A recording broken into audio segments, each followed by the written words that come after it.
For every product, if it's framed the right way and explained the right way and underwritten very conservatively and brought to investors who have that appetite, you will get bites. Welcome to the How to Scale Commercial Real Estate Show. Whether you are an active or passive investor, we'll teach you how to scale your real estate investing business into something big. Nick Horsburgh is from New York City, and in the last decade, he's gone from being an agent to his own principal, running his own deals. Nick, welcome to the show. Sam, it's a pleasure being here. Thank you for having me. Absolutely, Nick. The pleasure's mine. There are 3 questions I ask every guest who comes on the show in 90 seconds or less. Can you tell me, where did you start? Where are you now? And how did you get there? So just as you said, I started as a residential agent here in New York City, where I was born and raised at Corcoran, which is a relatively large firm here. Started to work with investors, smaller types that wanted to buy one condo unit, investment properties. I moved on. I started Weld Capital Partners, which is still my firm. I partnered with 2 high net worth gentlemen from Chile, and I own a third of the equity in 3 Harlem townhouses, which I was proud of at the time and still am. I did some commercial brokerage for about a year. Then COVID happened, and it for a lot of people, especially here in New York, changed everything. I started doing off-market deals, much larger, 20 million to 100 million and up, which led me into the more, I guess, national sphere in terms of scope and scale. And I was introduced to the fun world of, equity raising, the debt world. And I was introduced to sponsors and developers that needed help structuring their deals with their offering memos, and then introducing them to LPs and co-GPs. And after I realized I was experienced at that, I said, why don't I give it a shot myself? And so I have.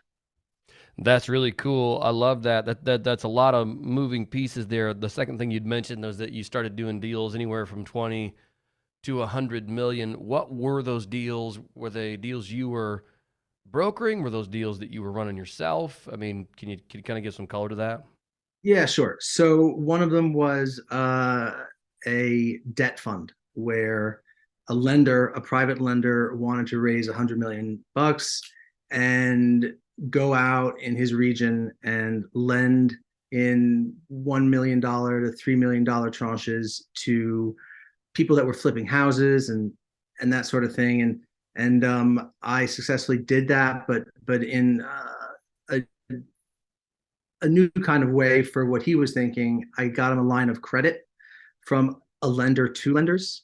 So every month he got, let's say, $20 million a month for a year, and he paid less interest and he charged more interest, and he's doing quite well now.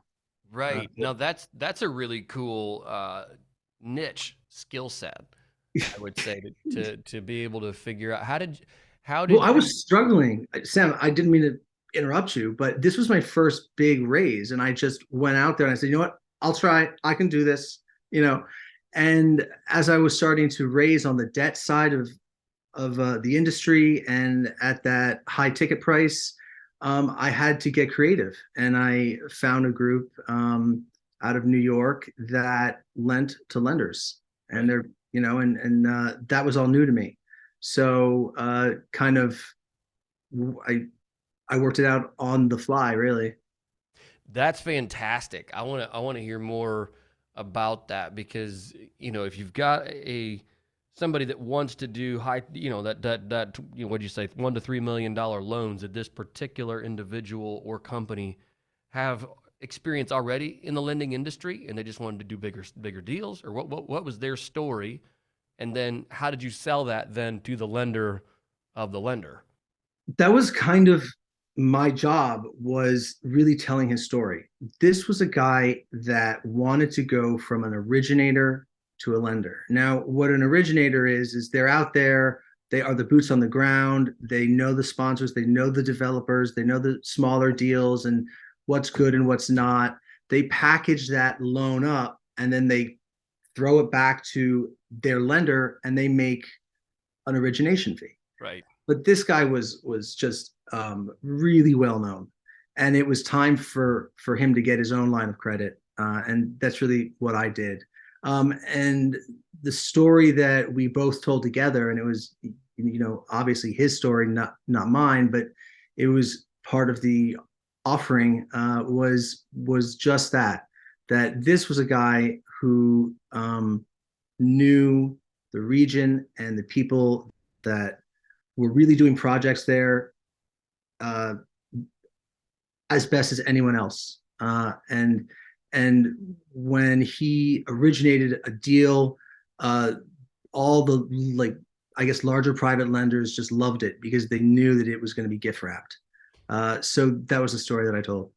That how did you arrange the compensation side for you in because originally, if I get this story straight, you came on to go out and actually raise the money, raise the maybe from limited partners potentially to come into this debt fund. Instead, you found a lender to lenders. How did you end up making, again, structuring it such that you got compensated inside of that deal for bringing the lender? I guess I'm just curious how that all That's it. would work out. It's an insightful question. So my contract was for only a year. So what you need is it's called a sunset clause. I'm sure we've all heard of it, but it was new to me at the time. For it to actually have an effect, it was the lock or the LOC or the line of credit was initially for a year. It may have been extended. So in the first paragraph or two of my contract, it said equity, debt, or line of credit. So boom, locked in there. And then you want the sunset clause in there because if your client that you've just raised money for keeps working with the person that you've introduced them to, which would be your investor in a sense, for over a period past the term of your contract, you want to see residuals thereafter. Right. And that's what I was shooting for. Got it. Okay, that's really cool. What gave you the confidence to say, "Hey, I think I can pull this off," and even to know how to, review those contracts, and then just go for it? So I had a lawyer draft one contract for one raise I had done a year prior to that, or 2 years, and I used that contract, and I personally used to change it to make it work for each deal. The confidence comes from realizing that it's not about the check size or the deal size. When you're raising equity, when you're helping a sponsor or helping a person try to sell their property off market or buy one off market, it's the ability to tell that story, to really understand what asset class they're in and is that appropriate, and how are we going to frame this to bring to the right people. For every product, if it's framed the right way and explained the right way and underwritten very conservatively and brought to investors who have that appetite, you will get bites. What does your business look like exactly today? So Well Capital Partners will never stop helping people raise equity and debt. And and there's about 4 or 5 of us really. And I'm the managing partner. We find it very helpful, for one thing, to stay in the market, to know what's going on, where equity and debt is flowing, where it's not flowing. We like helping people. That's a large thing that I think helps us stand apart is we work with other equity raisers to split fees just to get deals done because you can't know everyone. And we have a growing I think our AUM right now is about 12 million, and we have a deal in Florida which would raise our AUM from 12 to about 28. And we're pretty close there, but we need another co-GP if you know of anyone.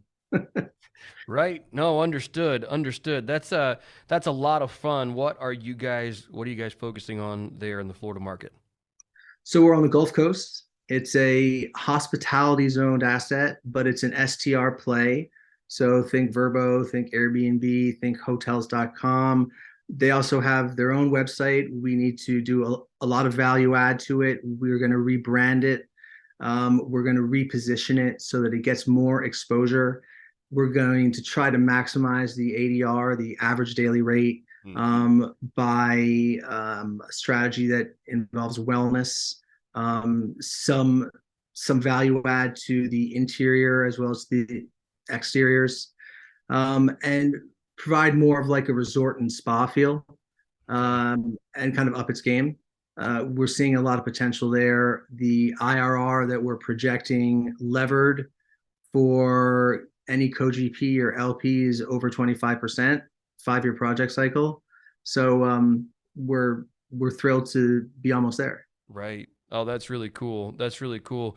What have been some of the learning curves when taking on, and it sounds like not a new asset class to you necessarily, but probably a new spin on a particular asset class? What have Mm-hmm. been some of the things that have been either, I guess, some of the lessons you've learned in taking down an asset like this?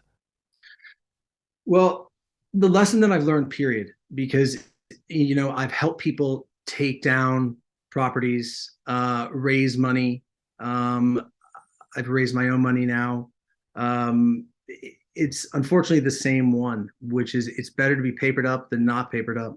It's better to be a great partner and be sure to prioritize at the very top of the list who you're working with, um, who you are bringing into your deal.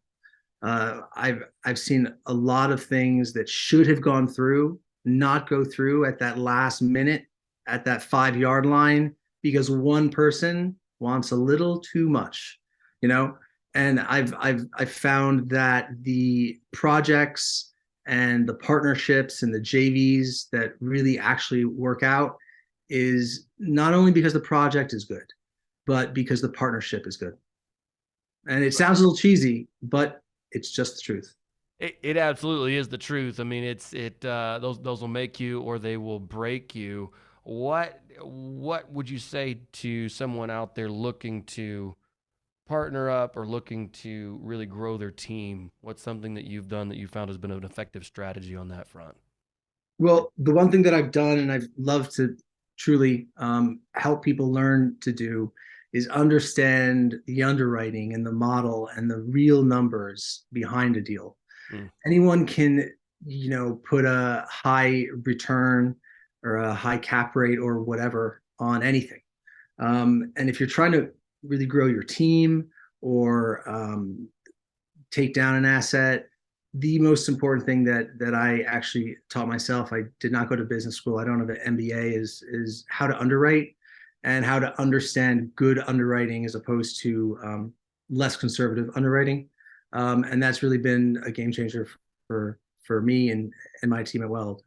got it. Okay. No, that's fantastic. When you say that, what are some things you feel like you're doing now, maybe that are different than what you'd have been doing, say, a year ago? Maybe I'm taking on more fundraisers. Fundraisers is just one more layer of kind of structuring. But I think what's more interesting, which kind of plays on my understanding and my partner's understanding of the real numbers behind the deal, as well as the partners within the deal, is I'm passing up on some projects, which I wouldn't have known to do maybe 4 or 5 years ago. Right. Feels a little strange, but it's generally the right thing to do. You really want to concentrate on 2 or 3 things or one major thing instead of 5 or 6 potential projects, 3 of them being no good. Right. Right. When you say focusing more on fund raises, what does that mean? So you have a family office that for whatever reason wants to bring in other equity, to put into a fund model with a strategy. The strategy in one case, I'm working with a group that wants to raise, I think we're targeting about $80 million, and they want to come in with the sponsor, with that 10% sponsor equity. So if it's a very seasoned sponsor, but they only have 5% of a bigger deal, this fund will come in and put in that other 5% or maybe more. And in return, they expect higher returns. And where are we going to raise that money from? Well, we're going to find out. But the way that they pay investors is based on a 2 and a 20 fund structure. So 2% of the assets managed, and then they get 20% of the profits made year over year. Right. Understood. Is that something that, do you have to register with the SEC in order to do that? Is there any complication? Not that I'm not asking for legal advice here, and if you don't know, that's okay. But is there anything that you have or would recommend people consider on that front when it comes to kind of the deal structures you're talking about right now?